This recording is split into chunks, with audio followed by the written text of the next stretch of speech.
देखिए हर खबर यहीं पर, सब्सक्राइब कीजिए TV9 भारतवर्ष।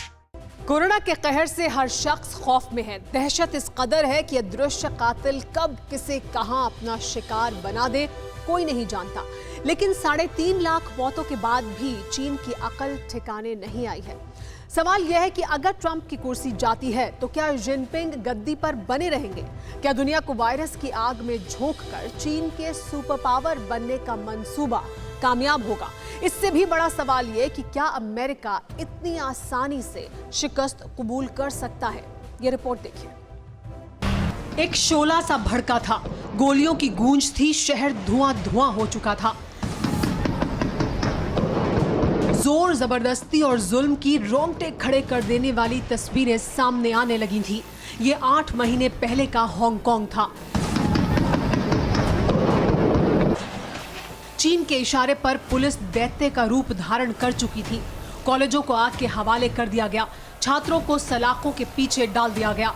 बीजिंग से कत्लेआम का फरमान जारी हो चुका था।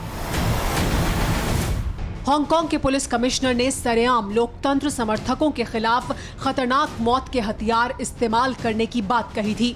बीजिंग के जानलेवा ऑर्डर जारी होने के बाद जो हुआ वो हांगकांग के इतिहास में चीन के जुल्म ज्यादती के सबसे स्याह इतिहास में दर्ज हो चुका है।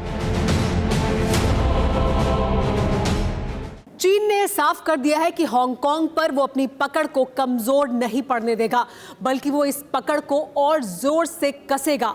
साथ ही लोकतंत्र की आवाज को भी हांगकांग में पूरी तरह से दबा देगा, हमेशा के लिए खत्म कर देगा।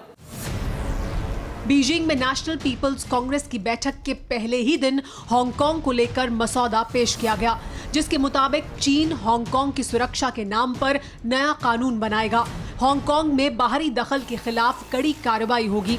सरकार विरोधी प्रदर्शनों को सख्ती से कुचला जाएगा। जिनपिंग की हुकूमत के इस फैसले का असर भी दिखने लगा है। हांगकांग में चीन के खिलाफ प्रदर्शन तेज होने लगे हैं। वहीं अमेरिका को भी चीन को सबक सिखाने का एक और मौका मिल गया है। हांगकांग का वजूद मिटाने के चीन के फैसले पर ट्रंप क्या बोले, आपको सुनाते हैं। चीन ताइवान पर जबरन कब्जा करने की तैयारी कर चुका है। जंगी बेड़ा समंदर में उतार चुका है। अब हांगकांग का वजूद मिटाने के लिए भी प्लान बना लिया है।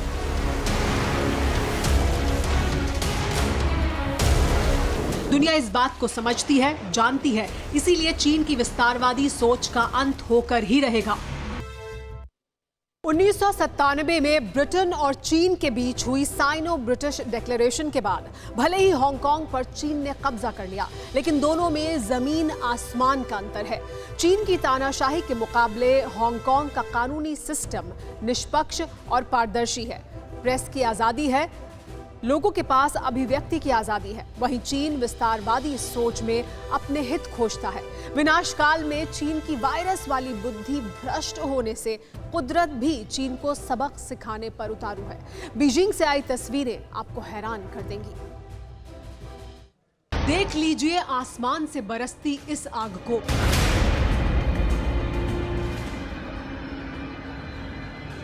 सुन लीजिए इस गड़गड़ाहट को।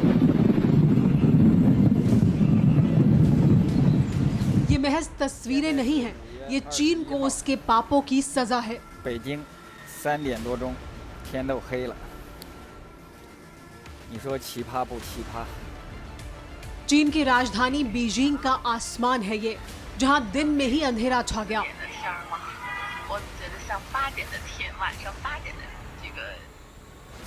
बीजिंग में जिस वक्त चीन के हुक्मरानों का मजमा लगा था, जब जिनपिंग के शागिर्दों पर जंगी जुनून चढ़ा था, जब हांगकांग को पूरी तरह हड़पने का मंसूबा तैयार हो रहा था, तब बीजिंग का आसमान चीन को उसके पाप का एहसास करा रहा था।